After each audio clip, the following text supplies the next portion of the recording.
of Norway is a 1944 operetta. It's one of the last big operettas to play on Broadway. It's based on the life and music of the Norwegian composer Edvard Grieg, who's probably Norwegian's biggest musical export. And it's in a tradition of shows or operettas that were written around classical music that were given lyrics and sort of reconfigured as songs. Song of Norway is this very, very interesting piece because it's a combination of an operetta and classical music, but filtered through Broadway. So you have this great mesh of styles in it. The Collegiate Chorale's production of Song of Norway, first of all, is a really rare opportunity to see this piece live again. It will be at Carnegie Hall, and it will be a concert presentation, so we're going to be doing a condensed version of the book, but we're going to perform all of the music. Because choreography was such a big part of the original production, we're going to have a dance element for the first time for the chorale. And we're going to be collaborating this season with Tom Gold Dance, which is a wonderful ballet company. And he actually worked with Balanchine, and Balanchine was the original choreographer on Song of Norway. So there's a great connection there. We've assembled an amazing cast for Song of Norway. I'm so excited. Playing Edvard Grieg is Santino Fontana. I'm playing Edvard Grieg, who's a young composer who is trying to make something of himself and has these relationships during the process. Santino is currently starring as Prince Charming in Cinderella. Charming, some people call him. Prince Topher is the version that we're doing. And I have many, many names. Christopher Rupert, Windermere Vladimir, Carl Alexander. It goes on and on and on, and I'm very happy to add Edvard Grieg to that long list. Starring opposite Santino is his high school friend, Alexandra Silber. I am playing Nina, the young love interest of Edvard Grieg from his hometown of Trollhagen in Norway. And he's sort of her muse and the woman that believes in him and the power of his music. Santino Fontana and I met the summer of 1999 at Interlochen Arts Camp, and we were part of a small 8-person advanced acting technique class. And she was in, I didn't know she sang then. She was in Romeo and Juliet, and I was in West Side Story. They did this joint production. But we became really good friends there, and then we've kept in touch. But we've never done a full-length piece together, ever. So this is really, really exciting. And I sort of feel like we're brother and sister. So there's going to be a lot of fun rehearsal moments where we kind of jab at each other, which is going to be great.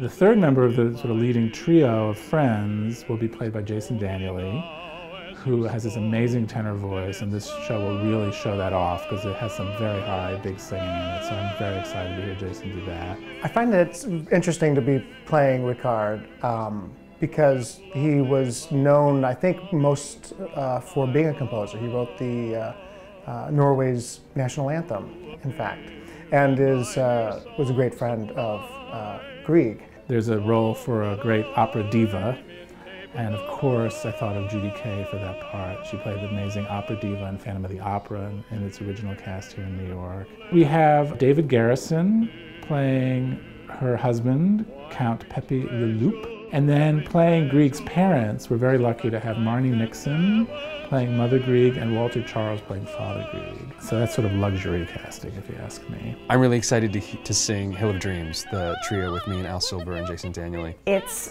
absolutely stunning. It has one of the most sweeping orchestrations in the piece. The idea of these three young people being so enthusiastic and the way that they sing together and sort of keep topping each other is just really exciting to me. I'm just so unbelievably looking forward to singing it with Santino Fontana and Jason Danieley, two of my favorite actor-singers in the business. I'm really looking forward to getting a chance to work with Santino and Alexandra. I've worked with them in readings or I've known them socially and admire their work as actors and singers equally. The music is really the thing that has drawn me to Song of Norway. Some of this music is just so beautiful, so I'm really looking forward to singing with the orchestra and letting some of this incredible melody just rip. I think it's going to be so exciting because we don't hear scores like this on Broadway very much anymore, and you don't hear operettas like this anywhere really very much anymore. One of the things I think that's really going to be exciting about this particular production on April 30th